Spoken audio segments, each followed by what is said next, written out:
The haunting disappearance of the Springfield 3 remains a mystery. Hello viewers. What really happened on that fateful June night in 1992? Graduating high school is an exciting time for most American teens and their families, but for two Springfield, Missouri teenagers and the mother of one of the teens, high school graduation marked a baffling and tragic end. High school friends Suzie Streeter, Stacy McCall, and Streeter's mother, Sherrill Levitt, disappeared shortly after Suzie and Stacy's graduation day. 27 years later, their whereabouts remain a mystery. The year was 1992 and Suzie Streeter was 19-year-old. And her lifelong friend Stacy McCall was 18 years old at that time, and had just graduated from Kickapoo High School on June 6th. They were celebrating with their classmates bouncing from graduation party to graduation party, and were last seen around 15 a.m. on June 7th as they left their final party of the night. At this point, the two women made their way to the Streeter Levitt home to spend the night. Sherrill Levitt was 47 years old at the time of her disappearance. She worked as a cosmetologist. By all accounts, the night of June 6th or 7th was relatively quiet for her. She had been on the phone with a friend, discussing painting an armoire at around 11:15 p.m. Considering Suzie and Stacy's belongings were later found at the Levitt home, purses, clothes, cigarettes, makeup, etc. It is assumed that the pair did indeed make it to their intended destination.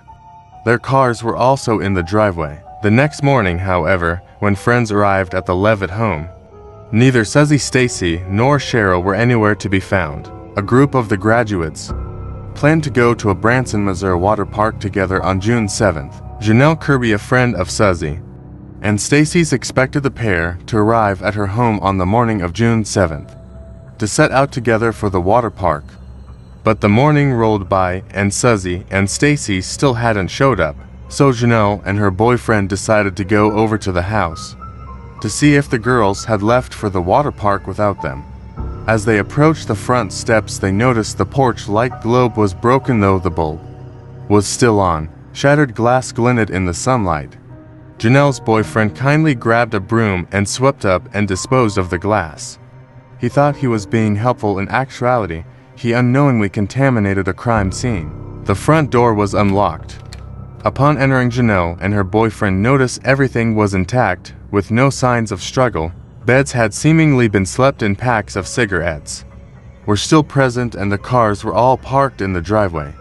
Even Suzie's Yorkie Cinnamon was at home, though the dog appeared agitated. Suzie, Stacy, and Sherrill were nowhere to be found. Just before Janelle and her boyfriend were about to leave, the home phone rang. Janelle answered. The caller didn't identify himself, but began making lewd sexual comments, so Janelle hung up. Assuming it was a prank call, she and her boyfriend left the home. The day wore on with no signs of the missing women. Word soon spread to Janice McCall, Stacy's mom. After phoning the Levitt home, but receiving no answer, Janice decided to call on her daughter in person. Since she hadn't heard from her since the night before, she arrived as the sun began to set on June 7th. She found that the door to the house was unlocked, and she entered. Upon stepping inside, she found the same eerily still scene, first witnessed by Janelle and her boyfriend earlier that day. The TV in the bedroom was turned on, tuned to static. Personal items were left behind. Janice noticed that her daughter's bathing suit, car keys, makeup kit, plus a change of clothes were arranged neatly in a pile. There was evidence in the bathroom to suggest the girls had taken off their makeup from the night before. Strangely, the purses of all three women were lined up along a step leading to Suzie's room. Reports indicate that there was a voicemail left on the machine, but it was accidentally deleted, presumably while someone tried to listen, more than 16 hours after the women were last seen. The police were called as concern over the missing women spread. Friends and family members visited the Levitt house before the police had a chance to fully investigate, further contaminating the crime scene. The first suspect was Sherrill's son Bart Streeter, who had previously fought with his mother and sister about his drinking problem. after providing authorities with an alibi.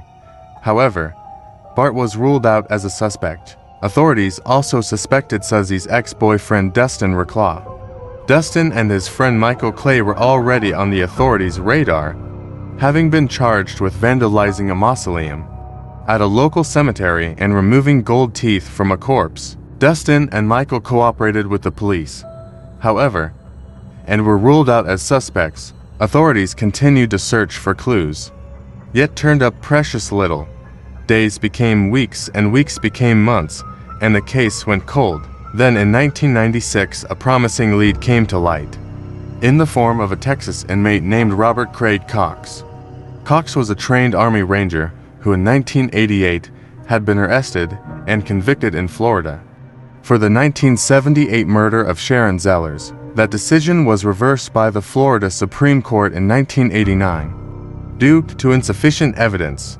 Yet other crimes remained on Cox's rap sheet. In 1986, he pleaded guilty to kidnapping and assault with a deadly weapon in California. He was sentenced to 9 years in prison for the crime. Florida authorities then charged Cox with the murder of Zellers. After the 1989 reversal by the Florida Supreme Court, Cox was sent back to California to finish serving out his prison term.